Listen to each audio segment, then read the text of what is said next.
అన్న నేను జననాయకన్ స్టోరీ చెప్తా. అది నువ్వు చెప్పేది ఏందిరా, ఆల్రెడీ భగవత్ కేసరి రీమేక్ అని చెప్పి తెలిసిపోయింది కదా.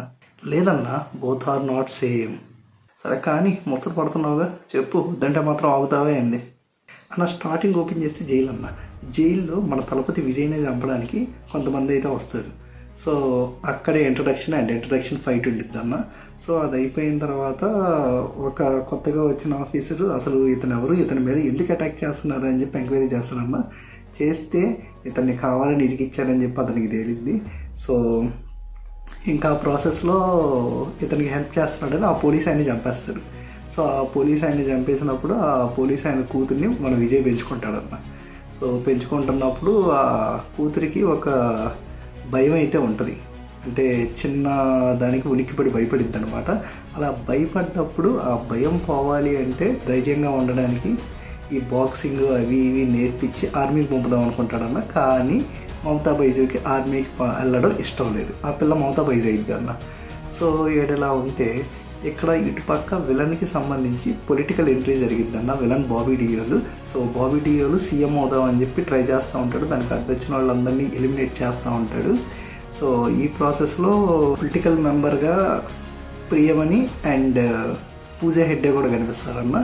సో ఇక్కడ పూజా హెగ్డేని హెల్ప్ అడుగుతాడనమాట మన తలపతి విజయ్. సో పూజా హెగ్డే చేస్తా అనిద్ది, ఆర్మీకి రికమెండ్ చేస్తా అనిద్ది. సో ఎలాగైనా మమతా బైజుని ఒప్పిద్దామని ట్రై చేస్తాడు. ఇక్కడ ఒక జర్నలిస్ట్ ఈ బాబీ డియోల్కి సంబంధించిన అరాచకాలన్నీ రికార్డ్ చేసి ఒక పెన్ డ్రైవ్లో అయితే పెడతాడు. ఆ ప్రాసెస్లో తను మమతా బైజుతో అయితే ఒకసారి కాంటాక్ట్ అవ్వడం జరిగింది. దాంతో మమతా బైజు దగ్గర ఇన్ఫర్మేషన్ ఉందని ఈ మమతా బైజు మీదకి విలన్ మనుషుల్ని పంపిస్తాడు. ఇంకక్కడ ఫైట్ ఉండిద్దన్న. ఇంటర్వెల్లో మమతా బైజుని కాపాడడానికి విజయ్ వెళ్ళి ఆడ మొత్తాన్ని తుక్కురేగొడతాడు. ఆడైపోయిన తర్వాత అప్పుడు ఇదంతా చేసింది ఎవర్రా అని చెప్పి చూస్తే బాబీ డియోల్ మన తలపతి విజయ్ని చూస్తాడు. చూసినప్పుడు ఎక్కడ అర్థమైద్ది ఏంటి అంటే ప్రీవియస్లో ఆల్రెడీ బాబీ డియోల్కి మన తలపతి విజయ్కి ఆల్రెడీ రైవల్టీ ఉంది అని చెప్పి.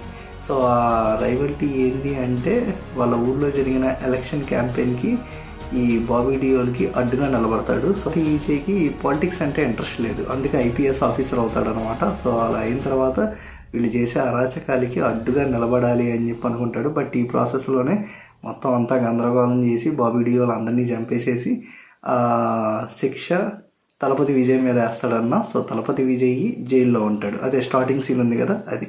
సో అలా అయినప్పుడు ఇంకా వీడు తన కూతుర్ని చంపుదామని చెప్పి వస్తున్నాడని ఇంకా ఎలాగైనా వీడిని అడ్డుకోవాలి అని చెప్పి సో అప్పటికి సీఎం అయిపోతాడు అనుకున్న టైంలో మన విజయ్ ఎంట్రీ ఇస్తాడన్న. సీఎం క్యాండిడేట్గా విజయ్ కూడా పోటీ చేస్తాడు.